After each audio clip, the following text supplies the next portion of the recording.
సుమారు వారం క్రితం గుంటూరు జిల్లా కోర్టులో మా పార్టీ అధ్యక్షులు పవన్ కళ్యాణ్ గారి పైన వాలంటీర్ వ్యవస్థ పైన అనేక సందర్భాల్లో పవన్ కళ్యాణ్ గారు చెప్పిన కొన్ని విషయాల్ని ప్రస్తావిస్తూ వాలంటీర్ వ్యవస్థలో ఉన్న ఒక వాలంటీర్ తోటి ప్రభుత్వం కుట్రపూరితంగా బలవంతంగా ప్రతిపక్షాలని భయపెట్టే విధంగా వారి ఆలోచనలో భాగంగా కేసు నమోదు చేయడం జరిగింది. మా గుంటూరు జిల్లా అధ్యక్షులు గదా వెంకటేశ్వరరావు గారు దాదాపు వారం 10 రోజుల నుంచి అది ఫాలోఅప్ చేస్తూనే ఉన్నారు. చివరికి న్యాయస్థానం దానికి ఆ కేసు నమోదు చేసి సమన్స్ కూడా జారీ చేయడం జరిగింది. ఈ సందర్భంలో రాష్ట్ర ప్రజలకి మరొకసారి ప్రత్యేకంగా మన వాలంటీర్ వ్యవస్థలో ఉన్న మన యువతకు జనసేన పార్టీ తరఫున కొన్ని విషయాలు ప్రస్తావించాల్సిన అవసరం ఖచ్చితంగా ఉంది. జూలై 2023లో పవన్ కళ్యాణ్ గారు రాష్ట్ర ప్రభుత్వాన్ని ప్రశ్నించింది 3 అంశాలపైన. ప్రధాన అంశం ఏంటంటే ఈ వాలంటీర్ వ్యవస్థకి హెడ్ ఎవరు, అంటే ఎవరు దీన్ని సూపర్వైజ్ చేస్తారు, దీనికి ఒక డిపార్ట్మెంట్ ఉందా, దీంట్లో ఎవరైనా చూస్తున్నారా, ప్రభుత్వం నుంచి ఎవరు దీనికి బాధ్యులు, ఫస్ట్ ప్రశ్న. రెండవ ప్రశ్న, మీరు సేకరించిన ఈ సమాచారం మీరు ఎక్కడ స్టోర్ చేస్తున్నారు ఈ డేటా? ఆంధ్రప్రదేశ్లో ఉన్న మన ప్రజలు, తెలుగు ప్రజల పర్సనల్ ఇన్ఫర్మేషన్, డ్రైవింగ్ లైసెన్స్లు, ఆధార్లు, పాస్పోర్ట్ నంబర్లు, రేషన్ కార్డులు, కుటుంబంలో ఎంతమంది ఉన్నారు, ఫోన్ నంబర్లు, టీవీ ఉందా, ఫ్రిడ్జ్ ఉందా, కేబుల్ కనెక్షన్ ఉందా, బిడ్డలు ఎక్కడ చదువుకుంటున్నారు, ఈ సమాచారం అంతా కూడా మీరు ఎక్కడ స్టోర్ చేశారు ఈ డేటా? మూడో ప్రశ్న, ఈ వాలంటీర్ వ్యవస్థలో వీళ్ళు ఇంటింటికి వెళ్ళి ఈ సమాచారం సేకరించడానికి ఎవరు ఆథరైజ్ చేశారు? ఇది ప్రధానమైన 3 ప్రశ్నలు పవన్ కళ్యాణ్ గారు రాష్ట్ర ప్రజల్ని దృష్టిలో పెట్టుకుని డేటా ప్రొటెక్షన్ యాక్ట్ కింద, ప్రైవసీ యాక్ట్ కింద కొన్ని జాగ్రత్తలు తీసుకోవాలి. ప్రపంచవ్యాప్తంగా అనేక ప్రభుత్వాలు కూడా ఇటువంటి అంశాలపైన చాలా ఆచితూచి జాగ్రత్తగా సమాచారం సేకరిస్తుంటారు. వ్యక్తిగత సమాచారం సేకరించకూడదనే దానిపైన ఆయన నిరంతరం ఈ ఇష్యూని మాట్లాడుతూనే వచ్చారు. దీనికి సమాధానం ఎక్కడ కూడా రాలేదు. రాకపోగా అధికారంలో ఉన్న పోలీస్ ఆఫీసర్లని, మంత్రుల్ని, శాసనసభ్యుల్ని, ఎంపీల్ని పవన్ కళ్యాణ్ గారి పైన వ్యక్తిగతంగా దాడి చేయడం, వాలంటీర్ వ్యవస్థనే కించపరిచారనే ఒక భావన తీసుకురావడానికి వీళ్ళు విపరీతంగా ప్రయత్నం చేశారు. అసలు గ్రామ వార్డు వాలంటీర్లకి ఎక్కడైనా లీగల్ శాంక్షన్ ఉందా? ఇది ప్రధానమైన ఇష్యూ ఈ రోజున. ఎందుకంటే ఆంధ్రప్రదేశ్ గ్రామ సచివాలయ, వార్డు సచివాలయాల చట్టం 2023లో వచ్చింది. ఆ చట్టంలో, శాసనసభలో పాస్ చేసిన చట్టంలో ఎక్కడ కూడా ఒక్క పదం కూడా వాలంటీర్ అనే పదం అసలు ఎక్కడ వాడలేదు. ఆ చట్టం వచ్చినాకనే మీరు డిపార్ట్మెంట్ క్రియేట్ చేశారు. ఆంధ్రప్రదేశ్ గ్రామ సచివాలయ, వార్డు సచివాలయాల చట్టం వచ్చినాకనే మీరు దానికి ఒక డిపార్ట్మెంట్ క్రియేట్ చేశారు. క్రియేట్ చేసినంత దారుణంగా దాన్ని జూలై 2019 నుంచి వర్తిస్తుందని రిట్రాస్పెక్టివ్ ఎఫెక్ట్లో తీసుకొచ్చారు మీరు ఆ చట్టాన్ని. ఇది కంప్లీట్గా అసలు ఇల్లీగల్. ఇది మొత్తం చట్టంలో మీరు ఎక్కడ చదివినా కూడా వాలంటీర్ల గురించి కానీ, వాలంటీర్ వ్యవస్థ గురించి కానీ ఒక్క చోట కూడా వీళ్ళు మెన్షన్ చేయలేదు. సుమారు 15,004 గ్రామ వార్డు సచివాలయాలు వీళ్ళు ఏర్పాటు చేసి రాష్ట్రంలో 2,65,380 మంది వాలంటీర్లని మేము ఉపయోగించుకోబోతున్నామని రాష్ట్ర ప్రభుత్వం చెప్పింది. 2021 అక్టోబర్ 1వ తారీఖున ప్రభుత్వ లెక్కల మేరకు ఆ సంఖ్య 2,47,598. సెప్టెంబర్ 25, 2023లో ఆ సంఖ్య కాస్త 2,50,985కి చేరింది. మొన్న ముఖ్యమంత్రి గారి ఈ సభ ఏదైతే ఏర్పాటు చేశారో, ఎక్కడైతే ఆయన వాలంటీర్లు నా సైన్యం అని చెప్పారో, అక్కడ వాళ్ళు చెప్పిన సంఖ్య 2,55,461. ఇది వాళ్ళు చెప్పిన సంఖ్య. అసలు ఎంత ఆశ్చర్యకరంగా ఉందంటే, వివరాలు ప్రభుత్వం నుంచి సేకరించినప్పుడు మీ జనసేన పార్టీ నుంచి ఏ పత్రికా విలేకరుల సమావేశం ఏర్పాటు చేసినా మేమిచ్చే సమాచారం 100% కరెక్ట్, నిర్ధారించుకున్నాకనే ఇస్తాం. వాస్తవాలతో కూడిన సమాచారంతో మేము ప్రభుత్వాన్ని ప్రశ్నిస్తాం. అందులో భాగంగా ఈ రోజున చాలా భయంకరమైన సమాచారం నా దగ్గరకు వచ్చింది. ఈ 2,65,380 వాలంటీర్లు మేము క్రియేట్ చేసాం ఏదైతే చెప్పారో, 1,02,836 వాలంటీర్లు, మరొకసారి చెప్తున్నాను, 1,02,836 వాలంటీర్ల డేటా అసలు అప్లోడే కాలేదు. వీళ్ళు ఎవరు? ఎక్కడున్నారు వీళ్ళు? వీళ్ళకి గౌరవ వేతనం 5,000 రూపాయల చొప్పున ఇస్తున్నామని చెప్పి పంచాయతీరాజ్ రూరల్ డెవలప్మెంట్ నుంచి మీరు నిధులు మళ్లించి వాళ్ళకి ఇస్తున్నామని చెప్తున్నారు. ఎక్కడున్నారు అసలు వీళ్ళు? ఈ 1,02,836 మంది, మీకు ఉదాహరణకి 5 జిల్లాల లెక్క చెప్తాను మీకు. అన్నిటికన్నా మొదటి స్థానంలో నిలబడింది ఈస్ట్ గోదావరి, తూర్పుగోదావరి జిల్లా, 19,366. గుంటూరు జిల్లా రెండో స్థానంలో 13,066. కృష్ణా జిల్లా 11,725. చిత్తూరు జిల్లా 11,400.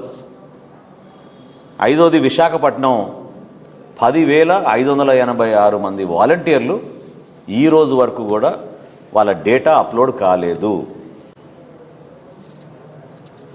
అంటే మరి ఈ డబ్బంతా ఎక్కడ పోతుందండి? ఎవరి చేతిలోకి వెళ్తున్నాయి?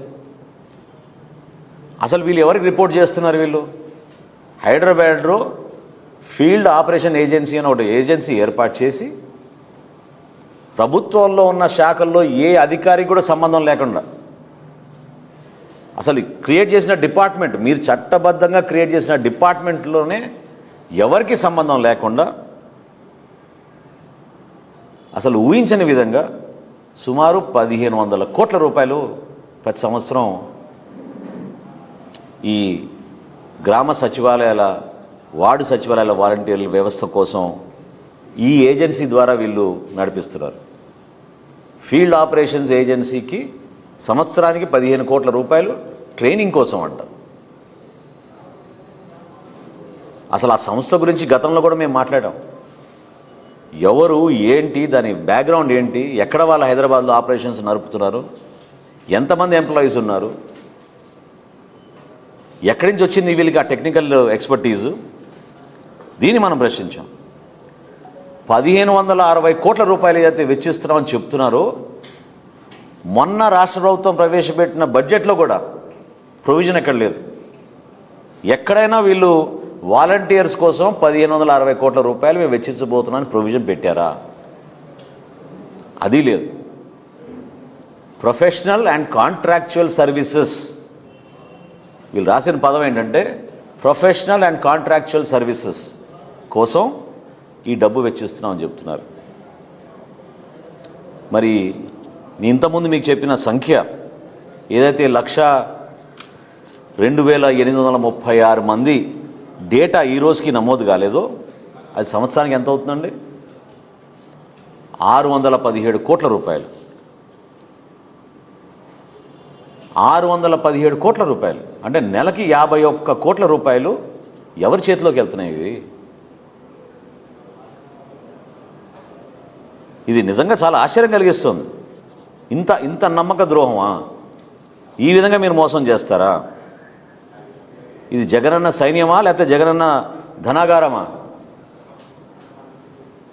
సేవా కార్యక్రమాలు చేస్తున్నాం అనే నెపంతో ఏ విధంగా వీళ్ళు దోపిడీ చేస్తున్నారో అసలు చూస్తుంటేనే ఆశ్చర్యం కలిగిస్తుంది. 1560 కోట్ల రూపాయల్లో 617 కోట్ల రూపాయలు ఎవరి చేతిలో పోతున్నాయి? అసలు ఎంత మోసం చేశాడు జగన్మోహన్ రెడ్డి మన రాష్ట్ర యువత కంటే. మొట్టమొదటిసారి 2019లో ఎప్పుడైతే వీళ్ళు ఈ వాలంటీర్ వ్యవస్థ క్రియేట్ చేస్తున్నామని చెప్పారో రాష్ట్రంలో ఉన్న యువత ఎంతో పాపం వాళ్ళు ఎదురు చూసి, ఎంతోమంది పాపం ఉపాధి లేక ఉపాధి అవకాశాలు లేవని చెప్పి 7,92,347 మన రాష్ట్రంలో అప్లై చేశారు ఈ ఉద్యోగాలకి. 7,92,347 యువత మన రాష్ట్రంలో ఈ ఉద్యోగాల కోసం వాళ్ళ అప్లికేషన్ పెట్టుకున్నారు. అందులో 21,000 మంది పోస్ట్ గ్రాడ్యుయేట్ చదివిన వాళ్ళు, లక్షల్లో డిగ్రీ చదివిన వాళ్ళు. ఎంత అన్యాయం అండి! 5,000 రూపాయల కోసం వీళ్ళు అటువంటి ఉద్యోగం తీసుకోవడానికి సిద్ధమయ్యారంటే మన రాష్ట్రంలో ఉన్న నిరుద్యోగ సమస్య గురించి మీరు ఎప్పుడైనా మాట్లాడారా? ఎందుకు యువతని ఈ విధంగా మోసం చేశారు? జనసేన పార్టీ నుంచి మేము ఈ వాలంటీర్లని అందరినీ కూడా మేము చెప్పేది ఏంటంటే, వ్యక్తిగతంగా మీ పైన ఎటువంటి దురుద్దేశంతో కాదు, మేము మాట్లాడేది ఈ వ్యవస్థని దుర్వినియోగం చేసుకుని పవన్ కళ్యాణ్ గారు లేవనెత్తిన అంశాల్ని మీరు జాగ్రత్తగా విని ఆలోచించండి. జగన్మోహన్ రెడ్డి గారు మిమ్మల్ని స్టార్ క్యాంపెయినర్గా వాడుతున్నాడు. అది ఆయన ప్రయత్నం. ఇది కరెక్టా? దానికి 1560 కోట్ల రూపాయలు వీరు ప్రతి సంవత్సరం ఖర్చు పెట్టి అందులో 617 కోట్ల రూపాయలు ఎటుపోతున్నాయో అర్థం కాని పరిస్థితి తీసుకొస్తే మనందరికీ బాధ్యత లేదా? ఎంత మోసం చేశారు ఈ వాలంటీర్ వ్యవస్థని? ఏం చేశారు మీరు ఈ వాలంటీర్లకు చెప్పండి. మొన్న కూడా 380 కోట్ల రూపాయలు పనిచేసామని చెప్తున్నారు. ఎందుకు మీరు వాళ్ళకి ఉద్యోగాలు కల్పించలేకపోతున్నారు? గౌరవ వేతనం 5,000 రూపాయలు ఏంటి మీరు వాళ్ళకి ఇచ్చేది? పోస్ట్ గ్రాడ్యుయేషన్ చదువుకున్న వాళ్ళు, డిగ్రీ చదువుకున్న వాళ్ళు, ఇంజనీరింగ్ చదువుకున్న వాళ్ళు ఎందుకు వచ్చి ఈ ఉద్యోగాలు అప్లై చేసుకునే దుస్థితి ఎందుకు తీసుకొచ్చారు మీరు? జగన్మోహన్ రెడ్డి గారు ఈరోజు అంటున్నాడు మా స్టార్ క్యాంపెయినర్లు నా సైన్యం అని.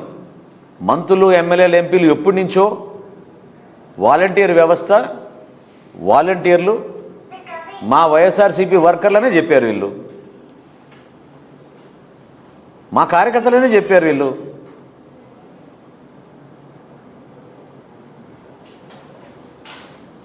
ఎంత మోసం చేశారో మిమ్మల్ని అందరినీ కూడా ఒకసారి దయచేసి మీరు అర్థం చేసుకోండి.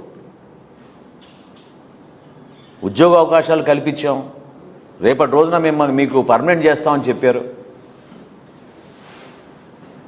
ఈ రోజున చూస్తే అసలు చట్టంలోనే లేదు అసలు వాలంటీర్ వ్యవస్థ గురించి ఎక్కడ కూడా ఒక్క పదం లేదు. పూర్తి స్థాయిలో మోసం చేయడమే కాకుండా డిపార్ట్మెంట్ పర్యవేక్షణ లేదు, ప్రభుత్వ అధికారులు పర్యవేక్షణ లేదు.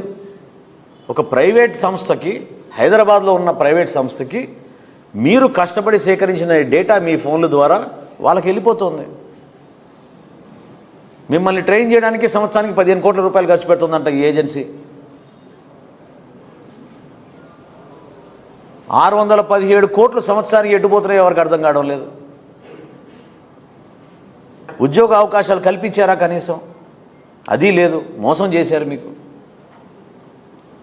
7,92,347 మంది యువత మన రాష్ట్రంలో ఈ ఉద్యోగాల కోసం అప్లై చేసుకుంటే, ఈ 2,60,000 ఉద్యోగాల కోసం అప్లై చేసుకుంటే ఈ రోజున వాళ్ళ పరిస్థితి ఏంటి?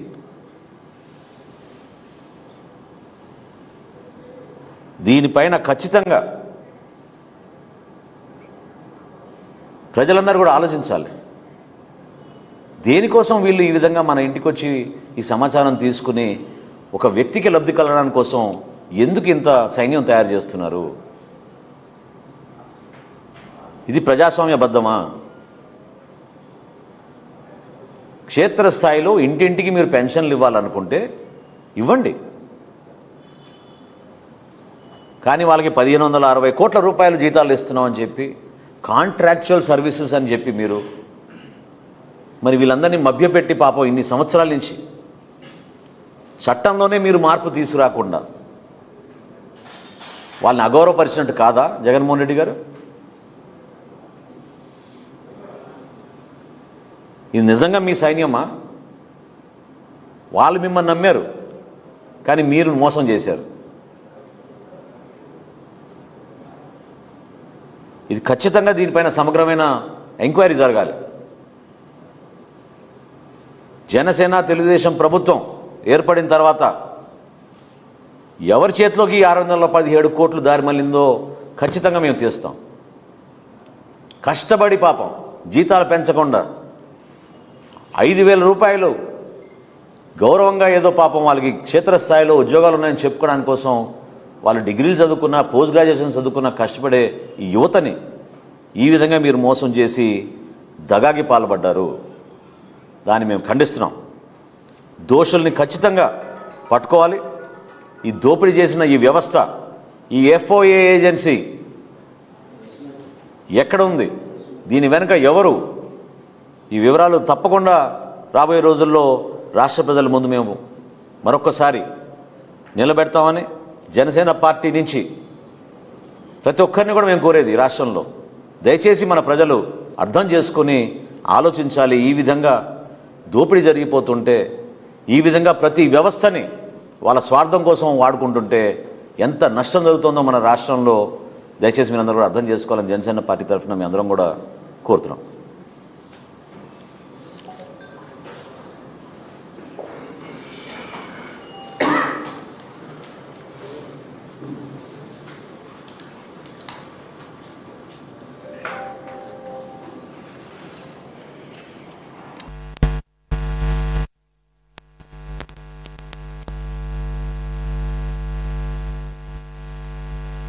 మీకు చెప్పాను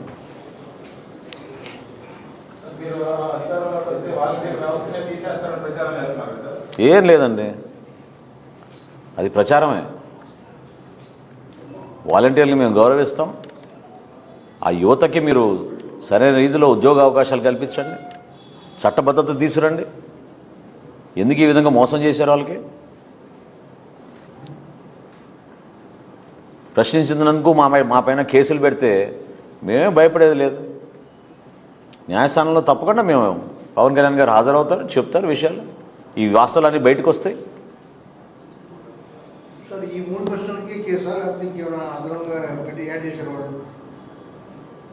పవన్ మేము అడిగిన బేసిక్ ప్రశ్నలు ఈ 3. అనేక సందర్భాల్లో పవన్ కళ్యాణ్ గారు లేవనెత్తిన కొన్ని అంశాలపైన వాళ్ళు ఒక వాలంటీర్ ద్వారా కేసు వేయించారు, డిఫమేషన్ కేసు వేశారు, క్రిమినల్ డిఫమేషన్ కేసు వేశారు.